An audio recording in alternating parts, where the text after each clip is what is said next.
primeiro, esse tipo de informação, quando surge, não estou aqui a duvidar dos colegas, não. Claro que alguém vaza a informação e os colegas que cobrem o Corinthians reproduzem a informação. Mas o que há por trás disso, né? O que me parece? Primeiro, uma tentativa do novo presidente do Corinthians de criar aí um factoide, no mínimo isso, né?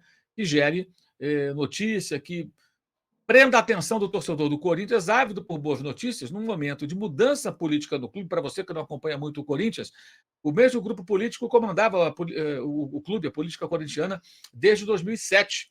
O clube caiu em 2007, eles assumiram, então, em 2008 voltou à primeira divisão, de lá para cá, o mesmo grupo político, as mesmas pessoas, inclusive com uma espécie de revezamento no poder, com determinados nomes assumindo a presidência, depois saindo, entrando outro, que era vice, que era diretor, o diretor passando a ser presidente, o presidente voltando como diretor. Então, eram os mesmos. Você tem aí nomes que se revezaram no poder. E esse grupo foi afastado com a derrota para a oposição na eleição recente no Corinthians. Então, a partir de 2024, o Corinthians terá um novo presidente pelos próximos 3 anos. E esse novo presidente, Augusto Melo, ele tenta, de alguma maneira, me parece, alguém com ele trabalha, passar uma imagem positiva para o Corinthians, tinha uma grande contratação, embora o clube, obviamente, devesse, nesse momento, pensar justamente o contrário, no contrário, que seria cortar custos, controlar despesas, pagar dívidas, tentar alavancar receita, abrir a realidade do clube para o torcedor e, aos poucos, buscar uma recuperação. Esse é o meu ponto de vista, foi o que fez o Flamengo, é o que deveria fazer o Corinthians, que é o único clube do Brasil que teria condições, se bem gerido, de duelar centavo por centavo no faturamento com o Flamengo e, consequentemente, protagonizar as grandes disputas esportivas. O Flamengo é bem gerido financeiramente, administrativamente. No futebol, não. O Corinthians nem uma coisa nem outra, né? Por isso, o Flamengo não foi campeão em 2023 de rigorosamente nada e o Corinthians não ganha nenhum título além de um estadual desde 2017. Bem, então surge essa ideia. Se você analisar tecnicamente, pegando como base o Gabigol 2023, olha, seria um bom negócio para o Flamengo. O Yuri Alberto é um jogador mais jovem, é um bom atacante. A fase não foi muito boa no Corinthians, mas num time mais arrumado ele pode fazer muito mais. E o Fausto Vera é um jogador que começou bem com o Vitor Pereira jogando, e esse ano que está terminando, ele acabou não tendo tantas oportunidades. Mas é um bom volante, é um jogador muito novo, é um jogador que ainda pode render muito mais. Então seria interessante analisando por esse aspecto, porque o Gabigol, embora valha mais no mercado, custou muito mais, o Gabigol já está numa final de contrato. E se você abre mão do Gabriel, você reduz a folha de pagamento de uma maneira que possivelmente os dois somados salários desses dois jogadores sejam inferiores àquilo que ele ganha. Aí tem que botar na ponta do lápis ali na calculadora para ver o valor. Mas poderia ser, tecnicamente, algo interessante, uma questão de se pensar. Porque não se sabe se o Gabriel vai voltar a jogar tão bem como jogou em outros momentos, porque a temporada dele foi muito ruim, muito ruim. E ele não demonstrou nenhum sinal de autocrítica, de que percebe que está mal, que tem que melhorar. No final, agora da temporada, veio a história de uma lesão, mas ele já vinha mal há muito tempo. Ele foi barrado nesse ano pelos 3 técnicos. O Vitor Pereira na final do Carioca, o São Paulo durante o Campeonato Brasileiro, contra o Botafogo, por exemplo, ele nem entrou no banco, ficou no banco, nem entrou no jogo. O Flamengo venceu por 2-1 lá no Newton Santos, em Israel, o jogo do Bruno Henrique. E quando o Tite chegou, manteve na reserva. Então, há uma dúvida. Então, poderia ser uma negociação interessante, sim. Para o Flamengo, poderia ser. E para o Corinthians, bem, desde que o Gabriel voltasse a ser o Gabigol. Então, envolve, evidentemente, um risco, envolveria um risco. Mas nenhuma proposta, nenhum contato até amanhã da segunda-feira havia chegado ao Flamengo nesse sentido. Então, fica muito no terreno da especulação, né? É uma coisa que acaba não indo muito além. A realidade hoje é que o Corinthians precisa de mais do que o Gabigol, ele precisa se organizar, ele precisa se estruturar, ele precisa reduzir suas despesas, começar a arrumar a casa para daqui a 1, 2, 3, 4 anos, sei lá, realmente poder competir no mercado fortemente e montar times fortes para protagonizar os campeonatos e não ser um coadjuvante como tem sido. Esse ano, por exemplo, brigou apenas contra o rebaixamento para a segunda divisão. É muito pouco para o Corinthians, mas também não vai consertar tudo de uma hora para outra. E a chegada de um jogador midiático como o Gabriel pode trazer um efeito instantâneo de mídia, evidentemente, técnico, se ele estiver numa boa fase novamente, mas não vai bastar. Não vai bastar, até porque o time todo tem que estar funcionando para que esse jogador possa se destacar no nível que se destacou em boas equipes do Flamengo montadas nos últimos anos, embora a última temporada tenha sido muito ruim.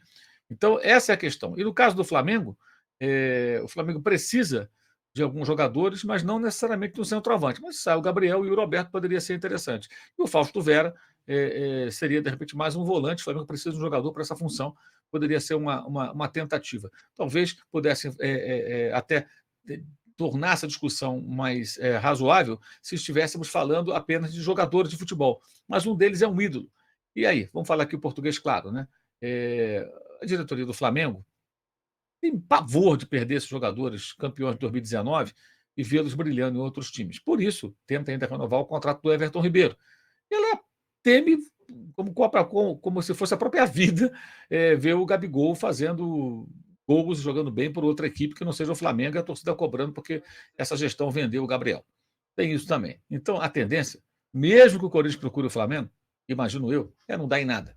É mais provável que fique no terreno da especulação, mas é provável que não dê em nada. Eu acho muito difícil o Flamengo aceitar ceder o Gabriel, o Gabigol, o Gabi, seja lá como for, para o Corinthians ou para qualquer outro clube. Pelo contrário, acho que a tendência é, mesmo em baixa, daqui a algum tempo, voltar à pauta a história da renovação de contrato e acabarem prorrogando o compromisso dele com o Flamengo por mais tempo.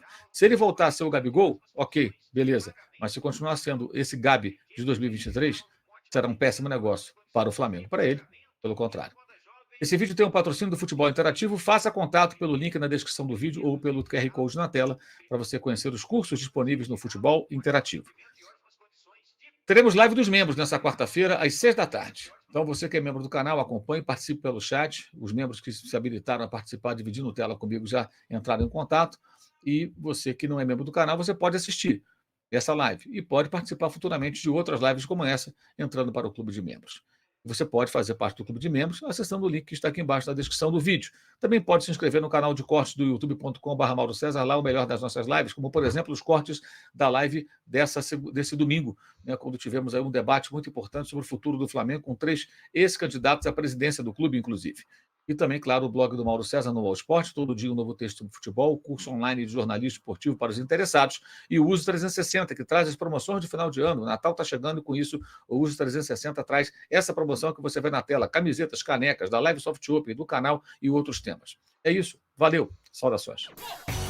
Saudações rubro-negras, sejam todos bem-vindos e bem-vindas ao nosso canal Mengão News Oficial. Então é isso aí, rapaziada, é informação, né? Mauro César aí vazou e explicou toda essa situação, né, do Corinthians.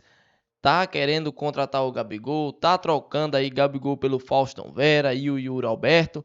Então, Mauro César aí explicou toda essa situação que está acontecendo, né, que não passa aí apenas de especulações. Nenhuma proposta chegou à mesa do Flamengo, beleza?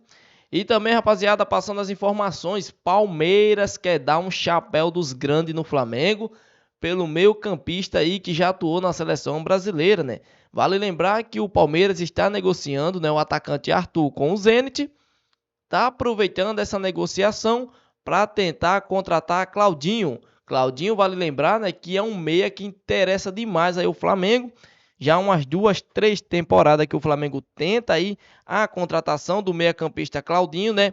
E vale lembrar, pessoal, é o seguinte: de acordo com as informações do site Fanáticos, o Palmeiras teria que desembolsar cerca de 159 milhões para contratar o jogador do Zenit. Porém, a boa relação com o clube pode fazer com que as equipes entrem em acordo por algum desconto, né, envolvendo negociação do craque. Ou seja, o Palmeiras aí tentando dar um chapéu no Flamengo, né? A informação do jornalista também é de que o Palmeiras está aproveitando as negociações do Arthur para deixar o clube e jogar no Zenit. Sendo assim, o Palmeiras melhorava, né, as relações entre si e o Verdão consegue ficar mais próximo de tentar fechar com o meia Claudinho, que atualmente defende aí o Zenit da Rússia, né? Ou seja, se o Palmeiras contratar o Claudinho, vai ser aí, né, uma baita de água fria na equipe do Flamengo, que sem dúvidas,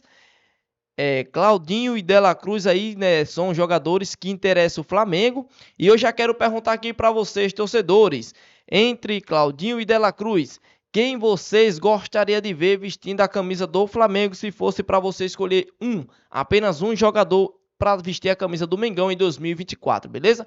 Comente aqui, deixa a sua opinião, logo mais voltarei com mais informações do Flamengo e fui!